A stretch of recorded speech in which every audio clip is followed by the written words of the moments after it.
Welcome back to The Why. It's National News Literacy Week, and we're talking mistrust in the media. Our next guest says journalists should be held to a higher standard. Rod Hicks is a former journalist who now works as the Director of Ethics and Diversity for the Society of Professional Journalists. He also previously served as the organization's first journalist on call, a role in which he examined mistrust in the media. Rod, welcome to The Why. Good to be here, Tyler. So it's easy to look at polls and hear public sentiment and people saying we don't trust the media. You actually met with people to learn about why. Tell us a little bit about your work and what you discovered.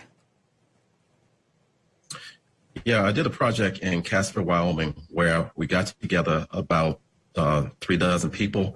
We met regularly with them and had presentations, opportunities to have discussions with them. And we also let them speak directly with journalists, a group of local journalists and a group of national journalists. And through all of this, we wanted to get a better understanding of why people distrust, the news that they get. But we also wanted to educate them about how the news works, because the thing that a lot of people don't realize is that journalists go through a lot of trouble to get it right. And there's no joy in making a big mistake on air or in print. And so we hope that they would see that. And we also, got a better understanding of the things that turn them off to news. What were some of the things that turned them off to news? Well, there's nothing surprising, really. They don't like anonymous sources. They believe too many journalists are biased and they are trying to carry out the agenda either of the owner of the news organization or their own personal political agenda, whatever their politics are, whatever issue that they want to promote. Things like that. It's really things that we have heard a lot of. I did this in 2009, and when Donald Trump was president, and many of these people thought that the coverage of Donald Trump was unfair, to the point that they tuned it out. I do want to stress that we wanted to find people who did distrust the news. And the reason that we chose Wyoming was because, according to Gallup, Wyoming had the largest share of residents who distrust the media. And it's also a very conservative state. And Donald Trump is very popular there. Well, let's talk about that a little bit, because he also was the one that kind of coined that fake news slogan that has become the thing that a lot of people use against journalists. How did that impact the trust in media? Well, I don't know if they got to the point of distrust on their own, or to what degree they were influenced by Donald Trump's attacks on the press. My guess is that they already had some distrust, because polls have consistently shown that the public distrusts the press. But the thing that was interesting is that they used a lot of the language that you hear Donald Trump use, a lot of the language that they hear on conservative news outlets. These were the words that they used, because so clearly they went to these type of outlets to get their news, and they listened to Donald Trump. So during your journalism career, was there a moment when you noticed that trust was eroding? I always knew that people had some skepticism about the press.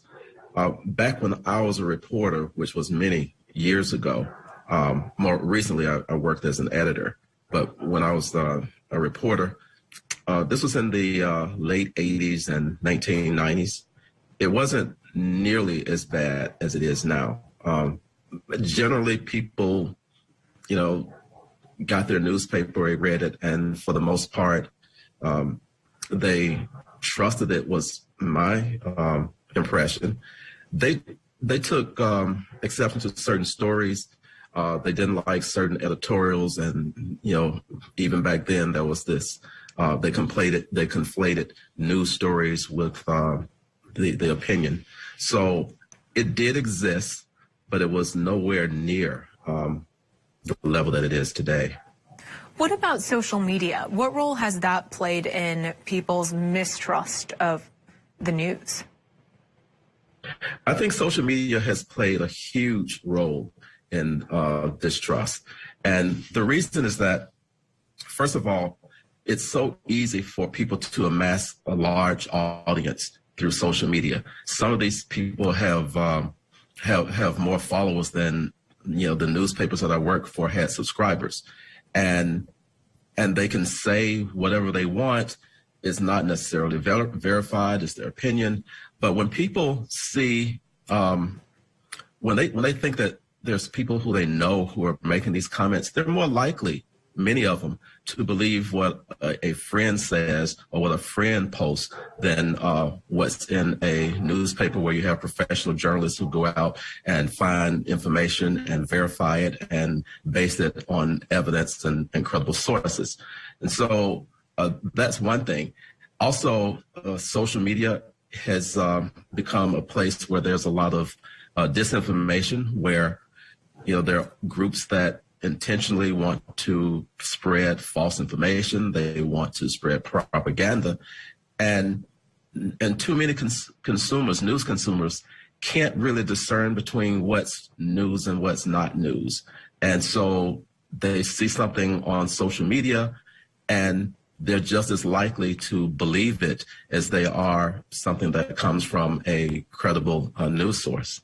So you say that people who are suspicious of journalists should not be punished for that doubt, and that we as journalists have a responsibility to earn that trust. Expand on that for me a little bit. Yeah, I think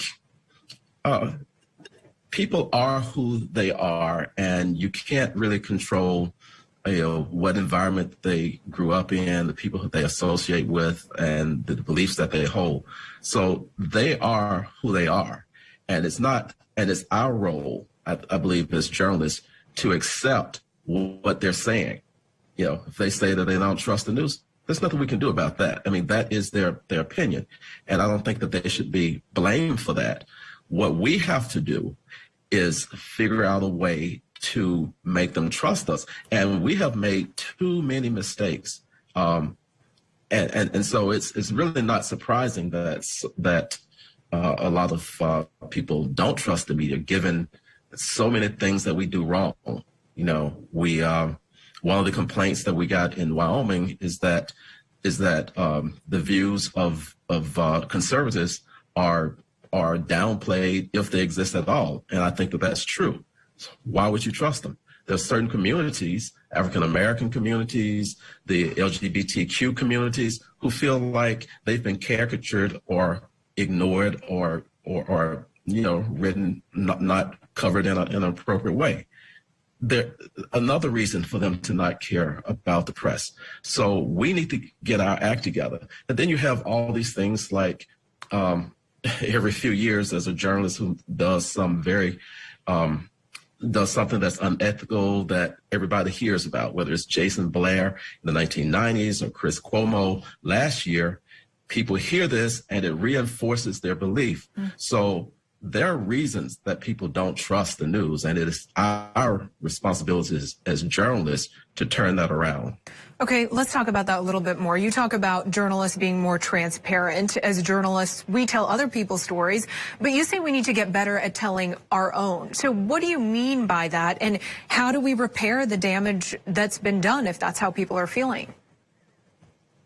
Well, let me just tell you this. When I was growing up, there was no expectation among my family, my friends, my neighbors, the people I went to church with, that they would ever be called as a source for, a news story or in print or on television. They just didn't think it.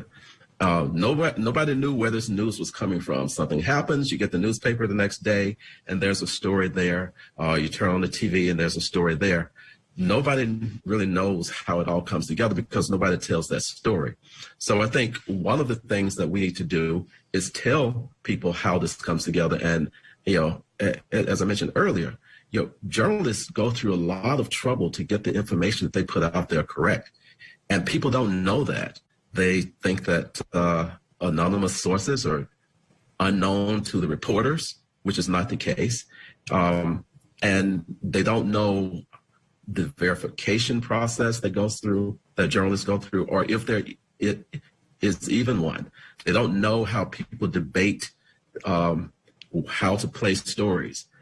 They know none of this. So I believe that telling that story, letting people see the rigor that goes into crafting a story and deciding how to play it could, do some good in helping them to understand the press and hopefully trust it a bit more.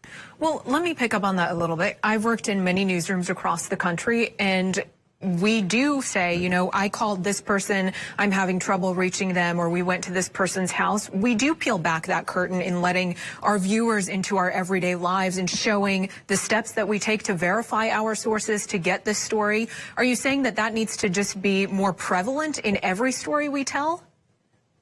Not necessarily every story, but we need to think about who's seeing the messages. We can't just rely on people who have TV on right at that moment, or people who, we need to make it a practice to go into communities, talk to people, listen to them.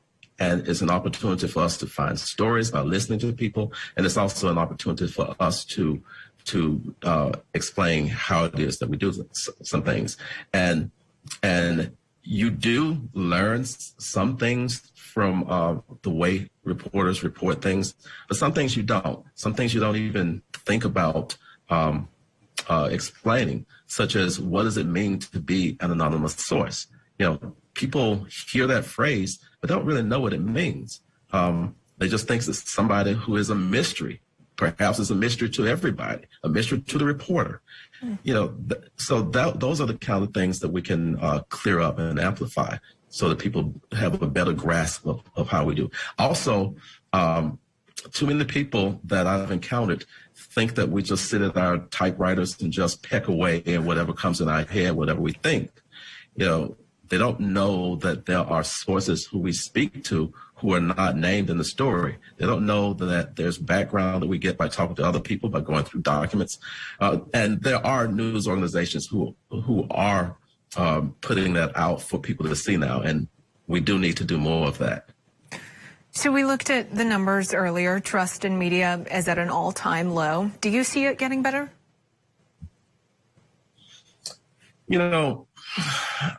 Yeah, I would like to say yes, but I cannot honestly say that. And because there's something that has gotten even bigger since I did this project in 2019, and that is the amount of misinformation and disinformation that's out there that's really competing to get on people's notifications. How do you really combat that? There are people who are trying to undermine the work that we're doing, and too many news consumers are not savvy enough to realize when they're not really looking at a news story, that they're looking at propaganda, or that this is somebody who is just for the heck of it just saying something that's untrue. It's just gotten harder and harder to really comb through all of the content that we get to try to figure out what's news and what's something else. So I think we need to do as much as we can, being accurate and fair and authoritative and basing our work on evidence. All of that helps. Minimizing mistakes, that helps. And like I said, explaining what we do, show people how hard we work to try to get information correct. We need to do all of those things. We need to do it consistently. We need to work with the highest ethical standards.